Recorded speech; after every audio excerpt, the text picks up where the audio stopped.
అమర్ ఆకాష్ని ర- రణ్వీర్ దాచిపెట్టిన చిన్న స్లమ్ లాంటి ఏరియాలో అంతా వెతుకుతూ ఉంటాడు. రణ్వీర్ ఫోన్ సిగ్నల్స్ని ట్రేస్ చేసే ప్రయత్నం చేస్తూ ఉంటాడు అమర్.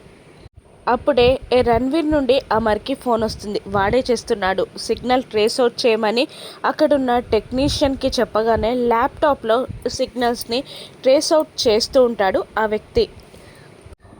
రణ్వీర్ అమర్తో ఫోన్లో మాట్లాడాక ఆకాష్ దగ్గర తన ఫోన్ పెట్టి ఇలా అంటుంటాడు.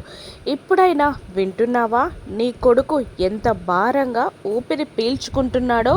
మర్యాదగా నా కూతుర్ని నాకు అప్పజెప్పేస్తే నీ కొడుకుని నీకు అప్పజెప్పేస్తాను అని రణ్వీర్ అంటూ ఉండగా రణ్వీర్ అని గట్టిగా అరుస్తాడు అమర్. అవును, నువ్వు లేట్ చేసే కొద్దీ నీ కొడుకు ప్రాణాల మీదకి వస్తుంది. నీ కొడుకు ప్రాణాలు పోయినా కూడా ఐ డోంట్ కేర్, నాకే పంటిప్పు లేదు, నాకే భయం లేదు అని రణ్వీర్ అంటూ ఉంటాడు. అమర్ రణ్వీర్ అని కోపంగా అరుస్తుండగానే ఫోన్ కట్ చేస్తాడు రణ్వీర్.